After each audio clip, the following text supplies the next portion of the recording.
The Joe Rogan Experience. When you, we'll say in the mid-'80s, the early '80s, if you weren't a drinker, you were the exception to the rule again. You know? Wow. So you weren't a drinker before. Not really. You just started hanging out with these guys, and I'm not blaming any of them on it. No, hey, look, I'm not even. But was it right away? Like, just you walked into this lion's den of people doing drugs. Who's patient zero? Like who? Because wasn't that many of you, right? Well, I think that it came to a culmination at the Ding Ho because we basically ran and owned the place, and we'd stay there until I can remember walking on there many times, going, "Oh, beautiful! It's not even light out yet." You know, it'd be 6:30 in the morning, right? Know? But we were serving drinks, and half the people, there'd be 10, 12 comedians sitting around, and 4 or 5 other guys, and the other guys are cops. They're in there drinking with us too, so we weren't going to get busted or anything. I mean, when Kenny Rosen first got there, he walked in the door there. He got there, I don't know how, but he got there around 2 in the morning, and there's 6 or 7 of us. You know, they're either smoking joints, doing some lines, drinking, and we're up on the stage playing cards, you know, for money. And he goes, "What is this place?" You know? Paradise. Yeah, he had no idea.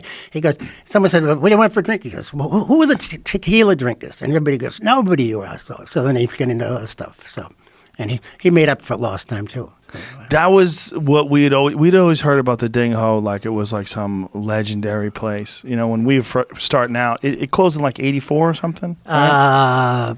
I don't know about the year. Maybe, yeah, right around that, maybe a little bit later. I started in '88, and we had heard about the Ding Ho. It was spoken in hushed tones. Yeah. It was like, you know, that's where it started. Well, it closed in a heartbeat because the owner lost the club and playing Chinese dominoes.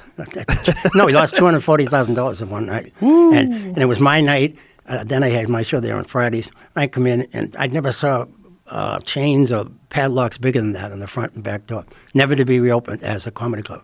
It became a Indian restaurant or something, but it just went gone. Playing Chinese. I don't even know what Chinese dominoes are. That's good, probably. God, I mean, it's crazy how something like that can happen, where there is just this one place and one core group of people, and then the comedy club scene branches out from that. Like, Houston used to have this place called the Laugh Stop. Did you ever work there? Sure, you did, yeah. Yeah, that was the same thing for Houston. Houston had a great scene. Well, Houston was a little crazy with people, wild. too. Yeah. It was wild. Yeah. Yeah. And when I first went there, it was when it was at its wildest. It was after Kinnison had gone and Bill Hicks had left and all those guys were gone. And Calabo was another guy in that group. Yeah. Jimmy Pineapple. Yeah. Jimmy worked with me the first time I ever did a weekend there. Really? And the first time I was ever there, I was like, wow, this place is like a lot like Boston. Like these are a bunch of wild fucks. They had a show going on in the main room, and then in the bar area they had another stage, and the open mic night started at 8, went till 2 o'clock in the morning. So you'd get done with your show, the show would be over at 10, and you go out to the bar, and you'd be fucking hanging out there for another 4 hours because the show's still going on. Yeah, it was crazy. It was crazy. I remember a good story there. We used to walk from the hotel to the venue, and it was all the cowboys basically down there, and so I'm walking, I get hit in the back with the water balloon, but you would have thought I was shot by a rhino gun, bang, the thing.